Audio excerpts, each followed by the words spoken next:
Attention, ce que vous étiez sur le point de voir dans cette vidéo va profondément choquer. Mes chers compatriotes, à la veille de ce jour sacré du 17 août, symbole de notre souveraineté, de notre unité et de notre destin commun, je m'adresse à vous, en ma qualité de premier président élu de la Ve République. Au moment où nous allons célébrer avec fierté et émotion l'anniversaire de notre indépendance, je voudrais nous inviter à un voyage entre le passé et l'avenir, pour nous souvenir d'où nous venons et dessiner ensemble les grandes lignes de notre futur. Mes chers compatriotes, je nous invite à cet exercice, car le Gabon ne commence pas avec nous. En effet, tout au long de la période coloniale, nos aînés, portés par un idéal de dignité et de souveraineté, ont arraché pacifiquement le pays à l'administration coloniale et concrétisé leur rêve d'indépendance. Leur courage, leur sacrifice et leur vision doivent continuer de nous inspirer. Chacun d'entre eux a fait sa part avec les moyens dont il disposait et a obtenu ce qu'il pouvait dans l'adversité. Je ne pourrais les citer tous ici. Je pense aux 3 grands déportés coloniaux, Anoubangé Chari, le guerrier Wongo, Léomba et Ogula Ikwakwa, et aussi au père fondateur de notre République moderne et à tant d'autres héritiers. Peuple gabonais, à la suite de ces Ulysse dévanciers, d'autres sont venus contribuer à l'écriture de la page démocratique et au retour du multipartisme dans notre pays en 1990. À tous les anonymes qui ont apporté leur pierre à l'édifice démocratique de notre pays, qu'ils soient dignement salués. Mes chers compatriotes, le 30 août 2023, une nouvelle page de notre histoire s'est ouverte avec le Comité pour la transition et la restauration des institutions. Elle nous a conduits vers une transition pacifique, inclusive et démocratique, inspirant le respect de la communauté internationale et qui nous a permis d'entrer dans la Ve République, qui constitue notre nouveau défi politique, économique et social. Sur le plan politique, il nous faudra œuvrer collectivement à la construction d'une démocratie gabonaise, soucieuse de liberté, de pluralisme et de responsabilité. Nous avons organisé une élection présidentielle libre, transparente et apaisée. Il n'y a aucune raison que les prochaines élections législatives et locales ne le soient pas. Je suis persuadé que lorsque nous sommes divisés, nous dépensons notre énergie dans des querelles inutiles. J'appelle donc tous les acteurs politiques au respect des principes de dignité humaine, de démocratie et d'état de droit, en laissant le peuple gabonais, seul souverain, choisir ses représentants en toute liberté et dans la paix, qui est notre plus grand héritage. Dans cette optique, certaines mauvaises habitudes doivent disparaître progressivement. La géopolitique, comme mode de gouvernance à laquelle nous avons été nourris, n'a pas porté les fruits escomptés. Cela doit prendre fin. Elle sera remplacée par la compétence. Ce nouveau concept indique que la compétence du citoyen primera dorénavant sur ses origines ethno-régionalistes. Quand viendra l'heure de choisir, l'homme ou la femme a la place qu'il faut.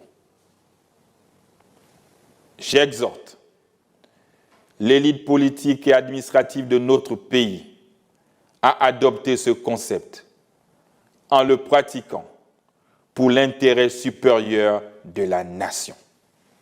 Sur le plan économique, je veux que notre 5e République soit la République de la souveraineté économique, celle de la prise en main par les Gabonais de la gestion de leurs ressources naturelles. Et nous avons commencé à travailler dans ce sens. L'heure est arrivée à la construction d'une économie plus forte et plus prospère au bénéfice des Gabonais. Pour ce faire, nous devons viser un taux de croissance de 10%. Cela impose discipline, ardeur au travail, probité, cohésion et méthode à ceux qui nous accompagnent dans l'exploitation de nos nombreuses ressources naturelles.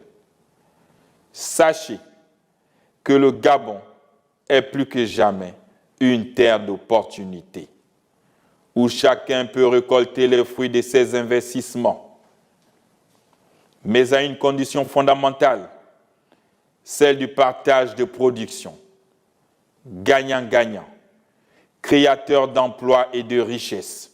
Sur le plan social, chacun peut reconnaître que beaucoup a été fait pendant la transition. Nous avons réglé de nombreuses dettes sociales. Nous avons sorti le Gabon de la torpeur économique. Et nous avons mis tout le pays en chantier ces 2 dernières années. Il s'agit là d'un effort énorme dont nous devons tous avoir conscience. La période de transition nous a permis d'expérimenter un plan d'urgence de développement dont nous avons commencé à récolter les fruits.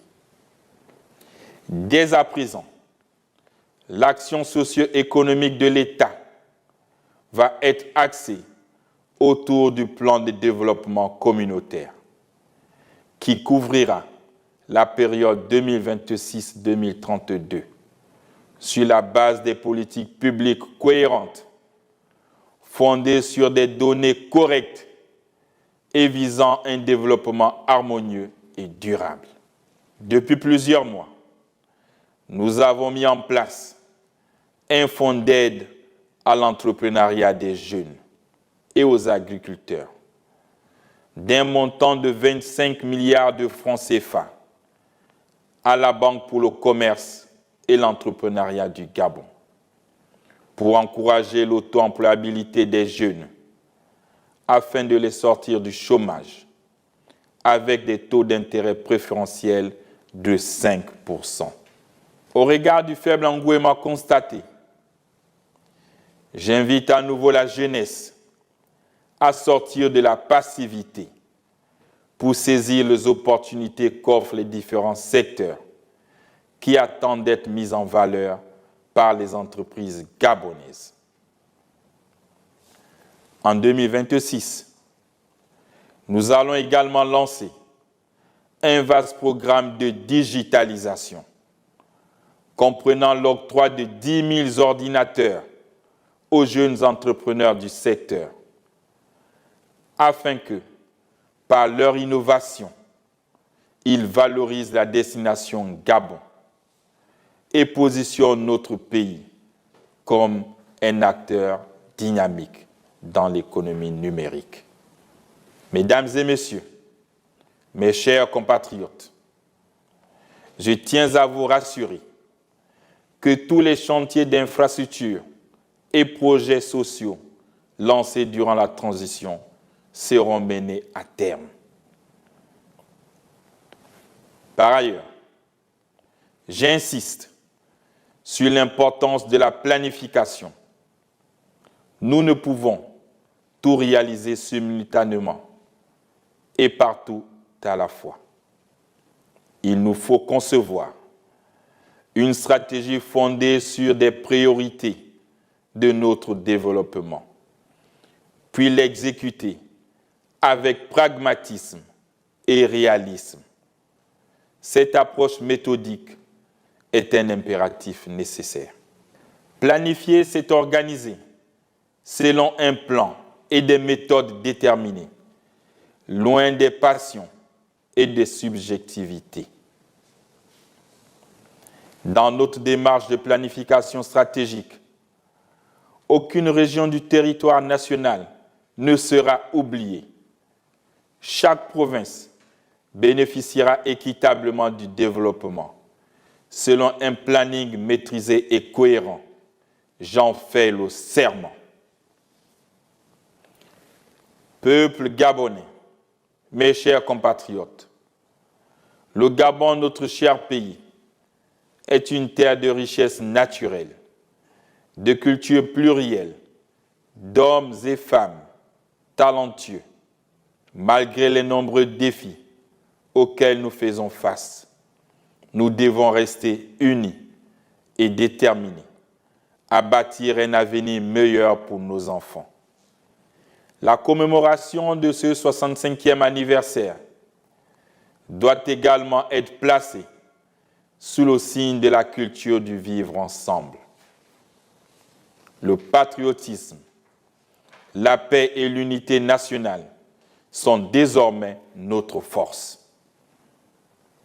Nous devons montrer qu'au-delà de nos différences, nous sommes avant tout les fils et filles du Gabon.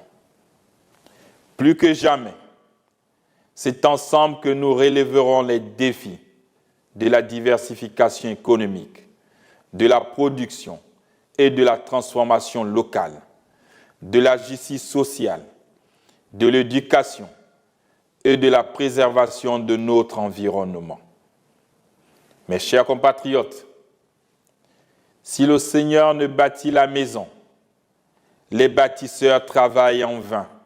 C'est avec cette foi en la bénédiction divine sur nos œuvres que je salue les efforts de tous les travailleurs infatigables, les jeunes porteurs d'innovation, les femmes engagées, les anciens qui nous guident par leur sagesse.